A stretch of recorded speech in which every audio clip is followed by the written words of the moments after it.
श्री राधा रानी की एपिसोड 22। अब तक आपने देखा और सुना देवर्षि नारद अपने पिता ब्रह्मा जी से कहते हैं, पिता श्रेष्ठ, आपने वाराह प्रभु की कथा बताकर मुझ पर असीम कृपा की। जैसी कृपा आपने मुझ पर की है वैसी ही कृपा देवी पृथ्वी पर कीजिए। तब ब्रह्मा जी ने कहा, पुत्र नारद, यह कार्य मुझसे संपादित नहीं हो सकेगा, अतः सभी देवताओं सहित हमें देवादिदेव महादेव के पास चलना चाहिए। महादेव ही कोई मार्गदर्शन कर सकते हैं। अब आगे देखिए। पिता ब्रह्मा के मुख से मार्गदर्शन हेतु महादेव के पास चलने की बात सुनकर नारद जी ने कहा, आपका कथन सत्य है पिता श्रेष्ठ, हम सभी को भोलेनाथ के पास चलना चाहिए। तदुपरांत ब्रह्मा जी, देवर्षि नारद और देवी पृथ्वी सहित सभी देवगण शिवलोक गए। भगवान शिव ने देवी पृथ्वी सहित सभी देवताओं का स्वागत किया।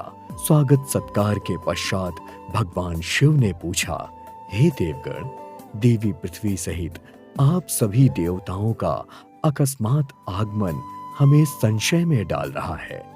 आप सब कुशल तो हैं? तब ब्रह्मा जी ने कहा, देवाधिदेव, आप तो अंतर्यामी हैं, सर्वज्ञाता हैं।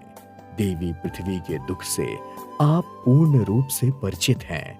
ब्रह्मा जी की कथन सुनने के तदुपरांत शिव जी ने कहा, ब्रह्मदेव, ये सत्य है कि देवी पृथ्वी अनेकों कष्ट पा रही हैं, और यह भी सत्य है कि संहार कार्य का प्रतिपादन मैं ही करता हूं, किंतु इस समय संहार का अवसर उपस्थित नहीं हुआ है, अतः कुछ भी कर सकने में मैं असमर्थ हूं। इसके लिए हमें श्री भगवान के पास चलना होगा।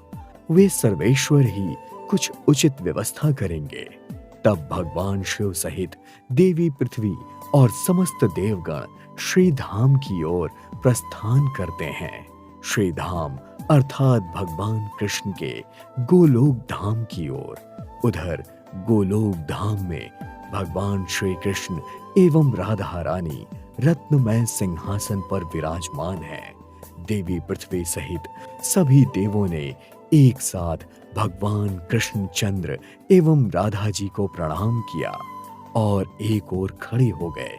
उसी समय सभी देवताओं ने देखा कि वैकुंठ के स्वामी भगवान श्री हरि विष्णु अपनी प्रिया भगवती श्री लक्ष्मी के साथ गरुड़ पर सवार होकर आए, और देखते ही देखते श्री कृष्ण और राधा जी के शरीर में लीन हो गए। श्री हरि विष्णु जी के पश्चात भगवान नरसिंह का आगमन हुआ। वे भी श्री कृष्ण के विग्रह में लीन हो गए। इसी तरह वाराह भगवान का आगमन हुआ। तदुपरांत भगवान श्री राम जी देवी सीता के साथ उपस्थित हुए। भगवान श्री राम जी कृष्ण जी के विग्रह में लीन हो गए और सीता जी देवी श्री राधा जी के विग्रह में समा गईं।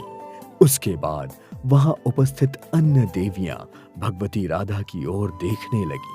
भगवती राधा ने मुस्कुराकर अपने में समाहित करने की मूक स्वीकृति प्रदान की।